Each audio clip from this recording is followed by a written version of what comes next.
You want to hear my story? I am honored. My name is Giuseppe Verdi, and I was born on October 10th, 1813, in the small village of Laroncole in the Parma region of Italy. My beginnings were, come dire, humble. My father, he was an innkeeper, and my mother, a spinner. Yet, even in that quiet village, music found its way to me. My earliest memories, they are of the church organ, where as a boy I would play simple tunes and feel the power of the notes filling the air. I was fortunate to have a keen ear and a deep love for music. By age 7, I was already playing the organ, yes, in our village church. My family, they saw my love for music and sacrificed greatly to ensure I could study further. They sent me to Busseto, where I met my first true mentor, Antonio Baresi, a kind man. He owned a local shop and was a great patron of music. He saw potential in me, yes, and welcomed me into his family as though I were his own son. In fact, I married his daughter, Margarita, and we dreamed of a life together filled with music and love. But life was not always kind. I moved to Milan to study, hoping to gain admittance to the Milan Conservatory, but they rejected me. Undeterred, I continued my studies privately and began composing. My first opera, Oberto, was produced at La Scala in 1839, and though it was well received, but my joy was soon overshadowed by a deep sorrow. My dear Margarita and our two young children, they fell ill and died. Within a short span of time, I was devastated, yes, and I vowed never to compose again. But fate had other plans for me. It was Nabucco that brought me, come dire, back to life. The impresario at La Scala, he practically forced the libretto into my hands and I read it. One line. It struck me deeply. Va pensiero sull'ali dorate. Fly thought on golden wings.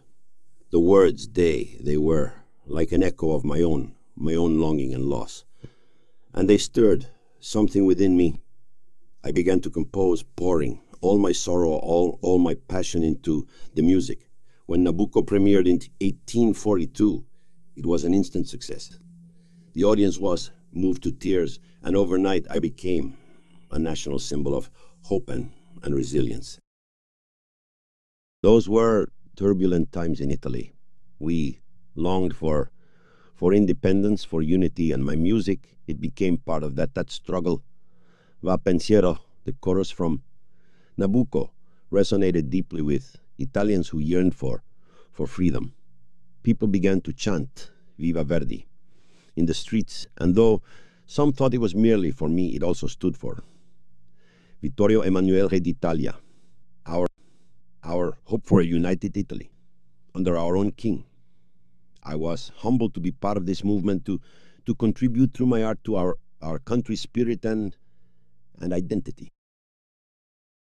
My middle years, they brought some of my most beloved works. Rigoletto, El Trovatore, and La Traviata each told stories of love and betrayal and human frailty. Rigoletto was a character unlike any I had written before, a father torn between love and vengeance. Il Trovatore was filled with fiery passion. And La Traviata, my dear, Traviata captured the very heart of a woman cast aside by society.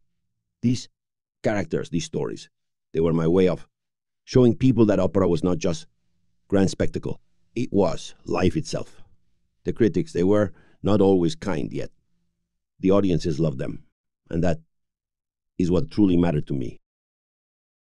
As I grew older, I felt the pull of simpler things, the land, the quiet.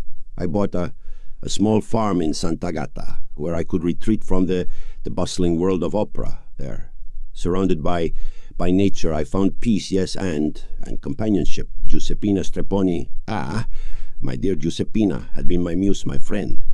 She brought warmth and joy back into my life.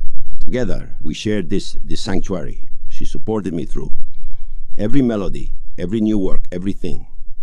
Her voice and her love, they gave me strength. My opera Aida was unlike anything I had attempted. Commissioned for the grand opening of the Suez Canal, it became a tribute to the scale and beauty of ancient Egypt. The triumphal march, the forbidden love between Aida and Radames, the dramatic tension. It was a true spectacle. The premiere in Cairo in 1871 was the greatest stage display ever. They told me. Yet Aida was more than spectacle. It was a tragedy of human hearts. That balance between grandeur and intimacy, I believe, is what made it endure. In my later years, I met a fine librettist and composer, Rigoletto, who, with the help of my editor Ricordi and my beloved Giuseppina, made me write operas again. Together we created Otello and Falstaff. Otello, a story of jealousy, and Falstaff, my farewell, a comedy. A Falstaff, it was my farewell to the stage, my chance to leave on a note of laughter and lightness. After all the dramas, all the tragedies, it felt only right to end with joy. With laughter. I was over 80 years old, and yet the music, it flowed from me as it had in my youth. In my final years, I dreamed of giving something back to those who had given so much to me. And so, I established the Casa di Riposo a Milano, a home for retired musicians who, like me, had dedicated their lives to music. It is perhaps my greatest composition. When I left this world in 1901, I knew that my music, my spirit, would live on through them, through each note they play, each song they sing. And so, dear friends, this is my life, a life filled with joy and heartbreak, with triumph and loss, all woven into the music I leave behind. Whenever you hear my operas, remember that I am there singing with you, feeling each note as deeply as I did when I first wrote it. This is my legacy, my gift to you. And remember, music can transport you to the most magical places if you just let it. Until next time, my friends, arrivederci. Non dimenticare and subscribe for more magical opera adventures.